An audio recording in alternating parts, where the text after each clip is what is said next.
I think, over. Yeah, that's pretty much the salvage car, price of the car now at this point, after 10 years or better, I would imagine. But at any rate, the battery technology is changing. But you know what? One thing I found was very interesting is that the newest CEO of Toyota, he's changing the tax of the company. He's going hydrogen. Over. Yeah,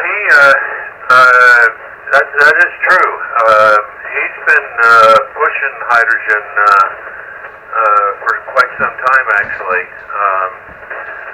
There again, like you said, I mean, how many hydrogen stations do you see out on the road? I don't know. That would be a concern, but yeah, I'm seeing more and more Teslas.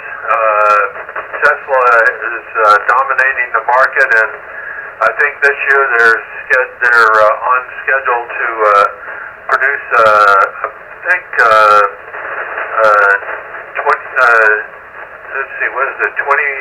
250,000 or something like that cars over. Yeah, well, from what I understood, that Toyota's going to try, at least their initial test platform is in Japan. They're planning on having at least 200,000 hydrogen cars on the road by 2025, and then maybe doubling it within the next 3 years, which seems kind of interesting.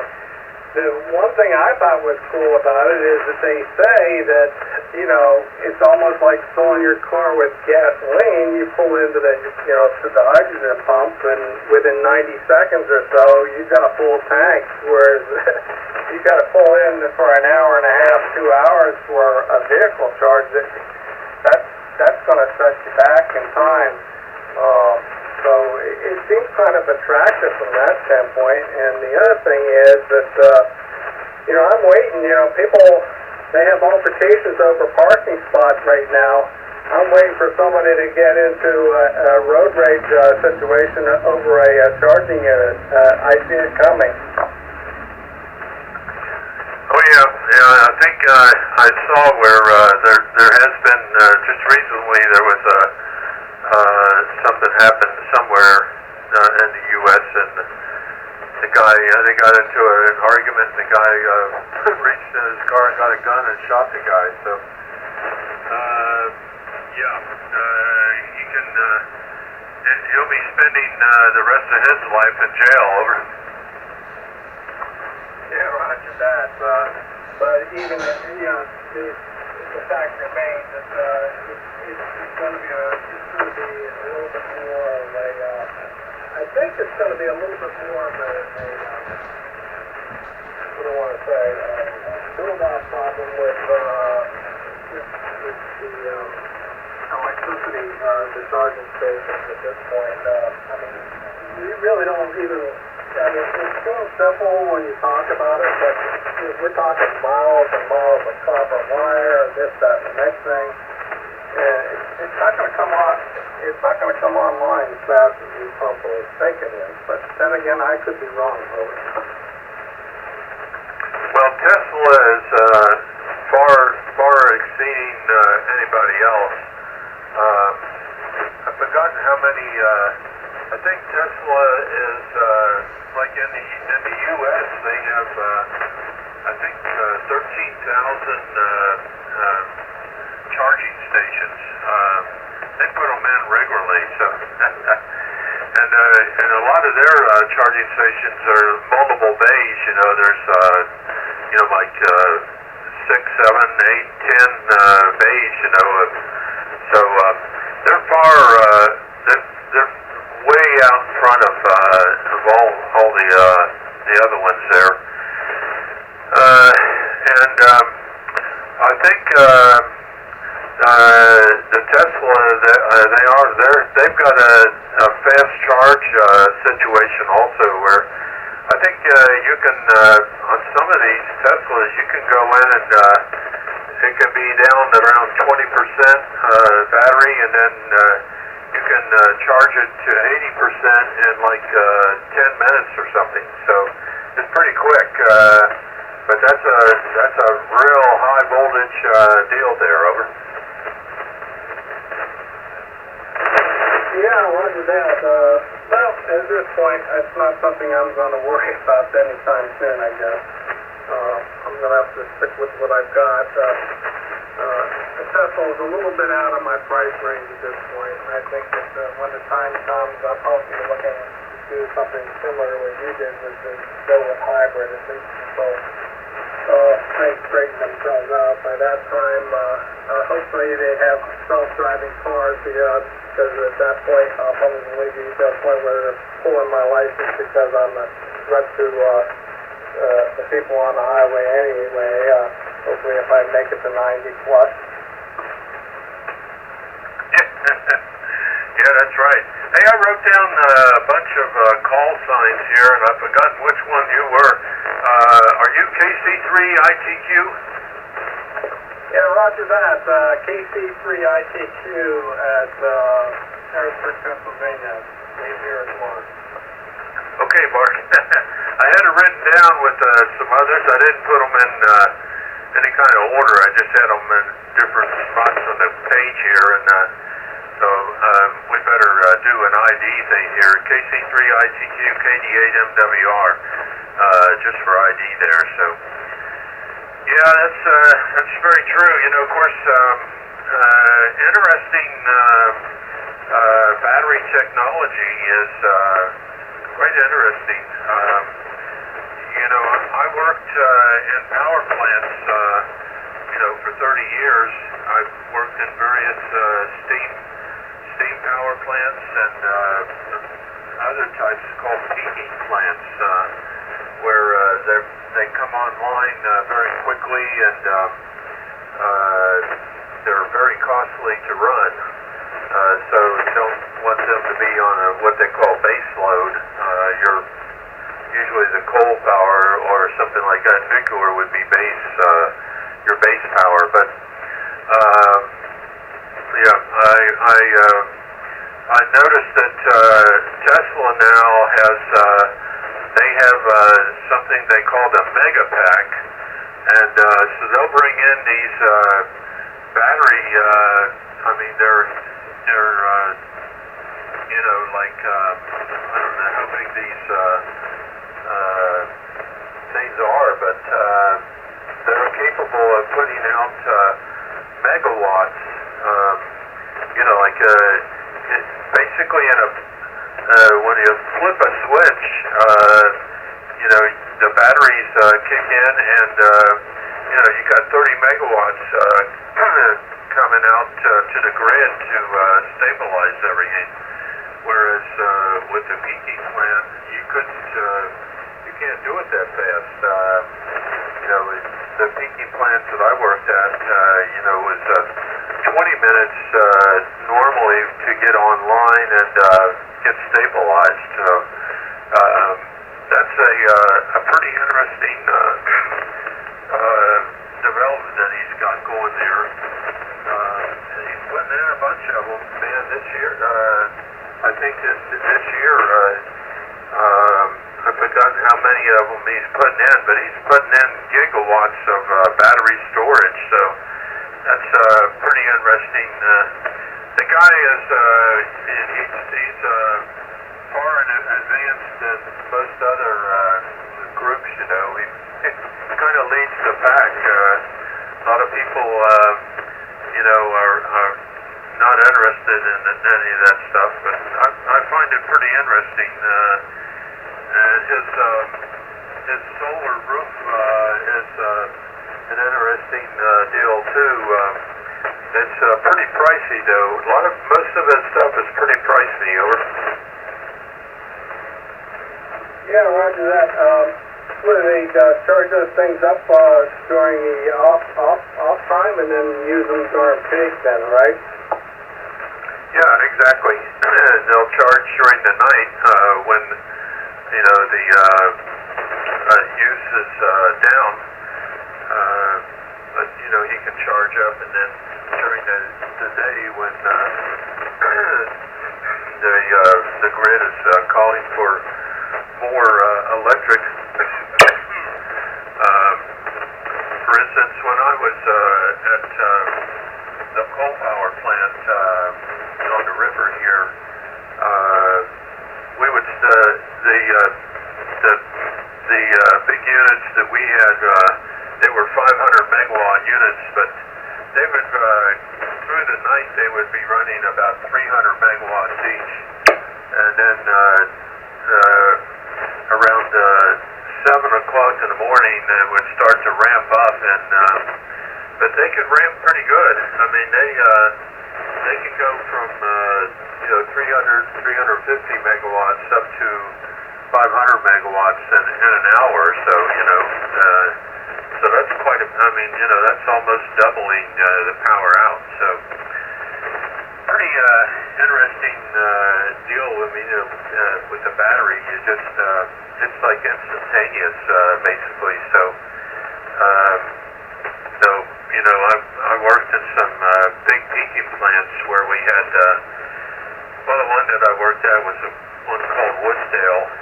They had 6 85 megawatt gas turbines there. So interesting use of natural gas for firing up a gas turbine like that. So, but you can't, if you try to take those things too quickly, they'll destroy themselves. The internal temperatures inside the main combustion turbine, I mean, we're talking, thousands of degrees, and that metal, it doesn't like that. It likes to go up slowly, so it can, expand and get settled in. Over. Yeah, I can understand that. I've seen those things. I mean, just in our local area, you really don't know they exist, some of them, until you get into the heat of summer, and all of a sudden you hear this turbine running somewhere, back in behind some trees or something like that. We got a couple of them here, locally, as they've been building out in the Harrisburg area here.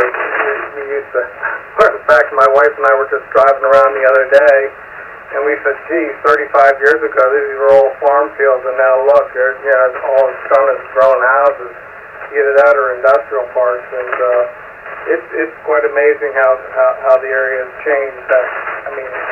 It's changed multiple times for me, because actually I was born and raised in this area, then we moved away for a period of time. We were in Oklahoma, and then while I was in the service, and then we went back to the state college area. So we were out of the area for maybe about 12, 15 years, and then we came back here in '86 and settled down here. And just seeing what you remember as a kid up and through now, it's amazing.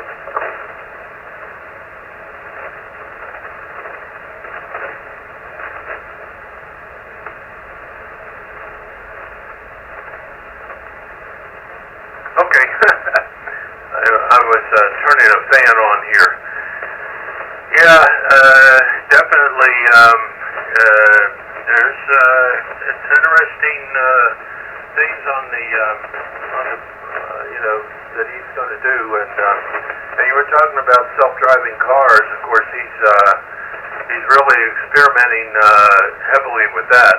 So I know my daughter has a 2022 Honda Civic, and I think it's a Civic anyway.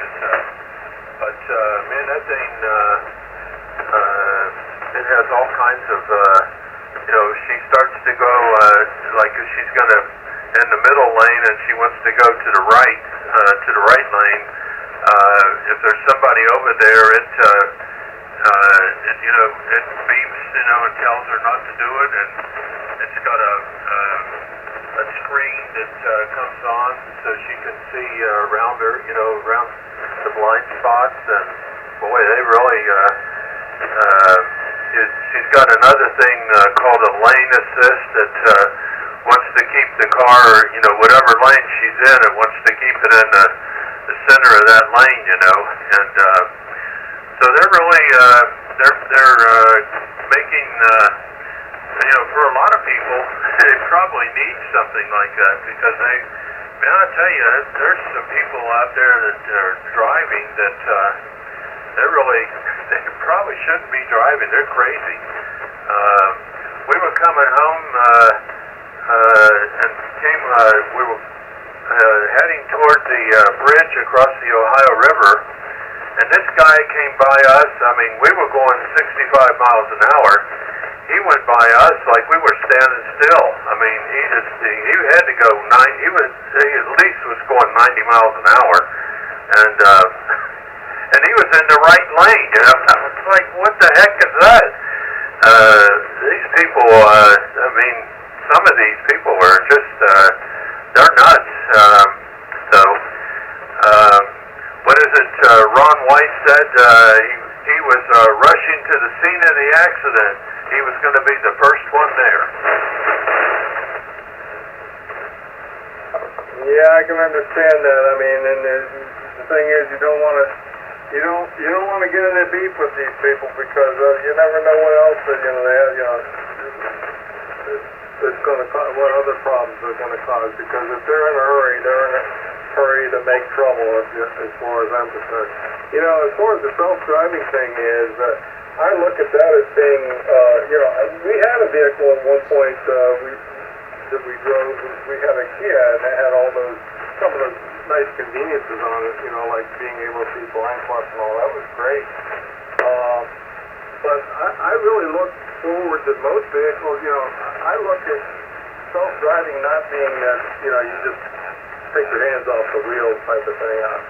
I'm looking forward to vehicles that have, if you have a medical emergency or something like that, where you lose control of the car and then crash or something like that, where I think in the future many cars are just going to have these safety features that will avoid that type of thing. Or say if you fall asleep at the wheel. I mean, I've many times been on a long trip and you're starting nodding off, and next thing you know I mean, it happened. We were going to Florida a couple of years ago. My wife, she was actually driving, and I was in the passenger seat after driving quite a bit, and I started nodding off, and she nodded off at the same time, and I woke up just in time to grab the wheel. I mean, I was scared shitless, so to speak. But fortunately, the outcome was okay. I was able to, maintain the vehicle until she came around. But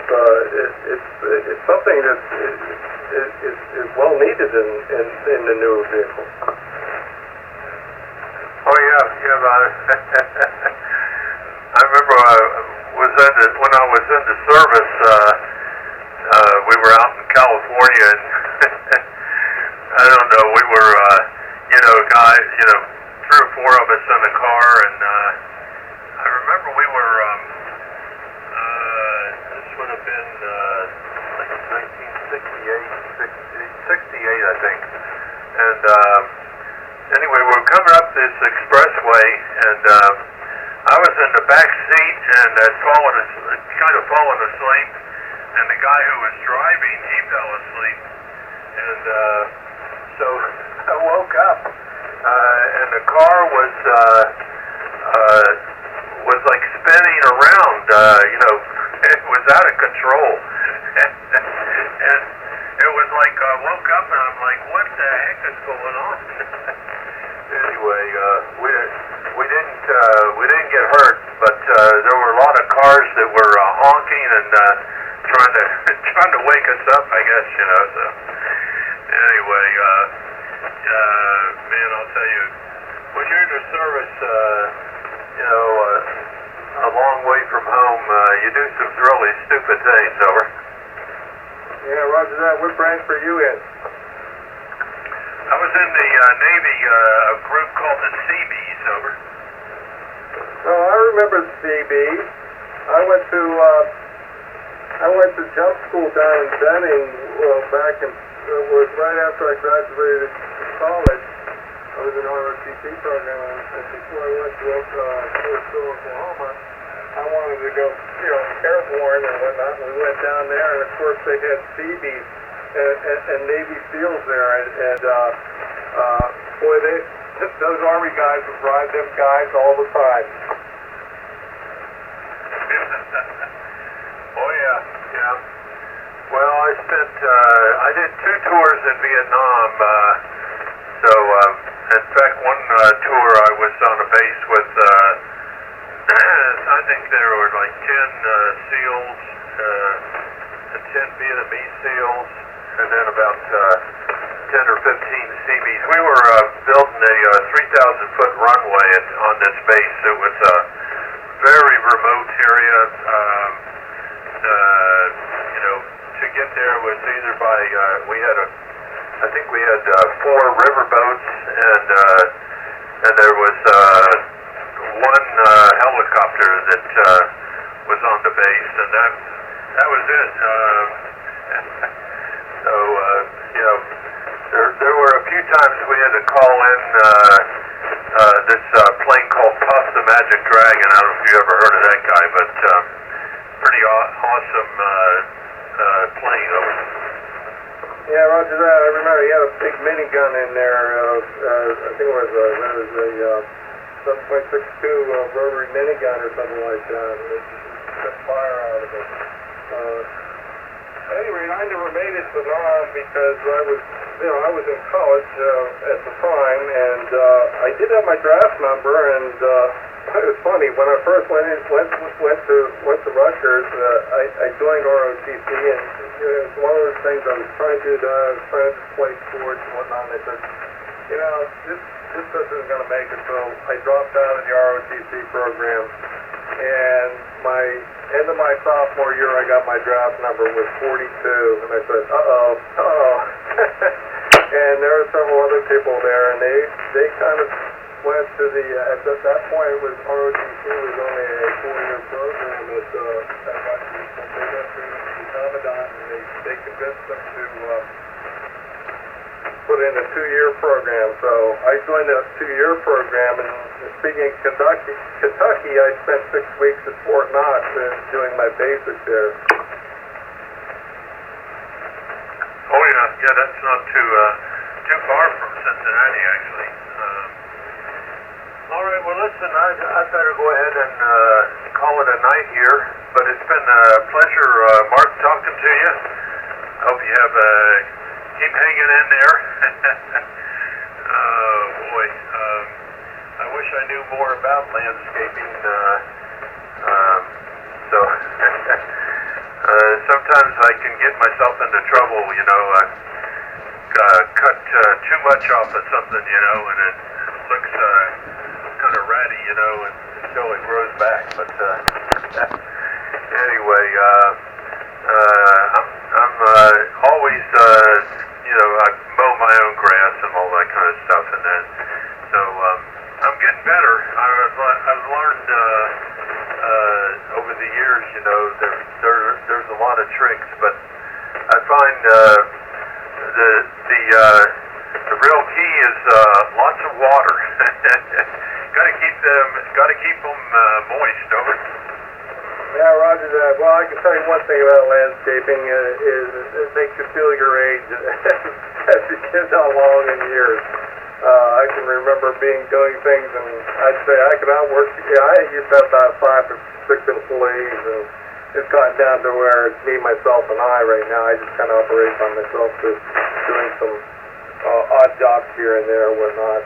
Like I said, as my clientele base has dropped, I've kind of throttled back quite a bit. But just keep in mind with the pruning, never be scared to make a cut, because like you said, it'll grow back, and if not, you always got the option of making one cut at the pace. Roger that, 73 Herbert, and we hope to talk to you here down the road sometime.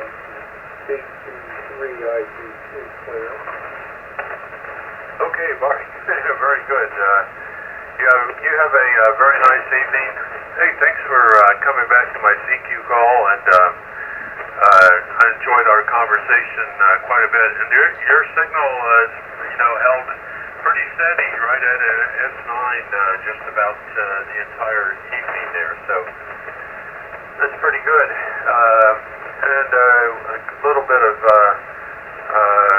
atmospheric static and stuff going on. I don't know, there might be a thunderstorm somewhere pretty close that's causing a little static there, but you're over the top of that. So anyway, it's been a pleasure talking to you, and I hope you have a good week to come. And hey, if you hear me in there again sometime, Colin, give me a shout. We'll pick up the conversation where we left off. Kilowatt Charlie 3 India Tango Quebec KD8 MWR Cincinnati. Hey, wishing you the best 73s, Mark. Have a good day. Bye-bye. Thank you. 73.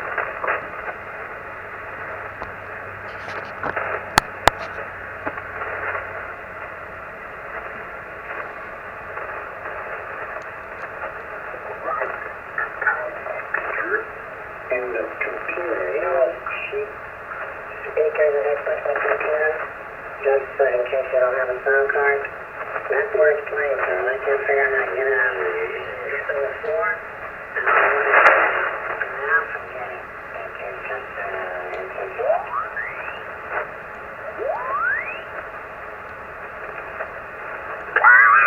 Bose speakers. Years ago at General Motors, we were working on the packaging the Bose speakers into the Cadillac when Bose first joined up with GM. So it's always fun working with those engineers from Framingham and their funny accents. Right here is an ICOM IC7300, but I'm running it with a Heil ICM microphone, which Bob Heil specifically tuned to this radio when it came out. And I've done some EQing on board on the radio itself. You can EQ your transmit and receive audio. So got in there and used Bob's suggestions on what he found to be the optimum settings for this microphone, and I get nothing but compliments about the audio, so I'll swear by this microphone. And then running that all into an AL80B and out to a 75-meter doublet at 40 feet. So a pleasure to make your acquaintance, and welcome to the Detroit, Windsor metro area. Spent a lot of summers in Canada as a kid. My grandfather was born in Toronto, became a citizen, but maintained a cottage in Wheatley, Ontario, right there on Lake Erie, a little fishing town. At least it was back in the 60s. All the cottages that were on the lake now are year-round homes. So it's amazing how the area has changed. And I'll say 7-3, and good to hear you. Hope you jump in here again. Would really love to catch you from Alberta. Victor Echo 6 Whiskey Papa Mike Portable VE3 WC80. Yeah, definitely my pleasure to make your acquaintance there, Jeff, and I'm sure we'll do it again down the log for sure. I'll definitely come back and see you guys on frequency here again. Closest I ever got to Detroit was the Windsor side, looking across the river at it.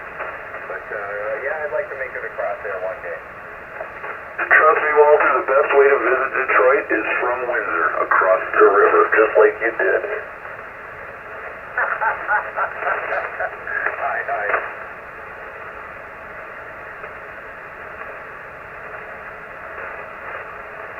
Rob, pick it up. WC80. Yeah, roger that, Jeff.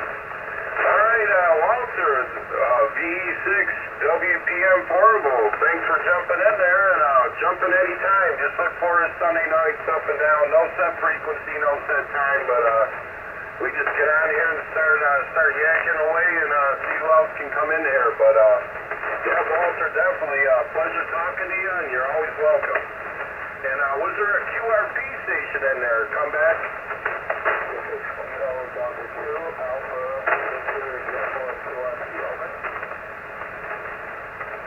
Hey, Bill, can you pick that up? Yeah, QSO, Rob. I got Kilo Delta 2 Alpha. I'm sorry, Kilo Delta 2 Alpha Victor Uniform.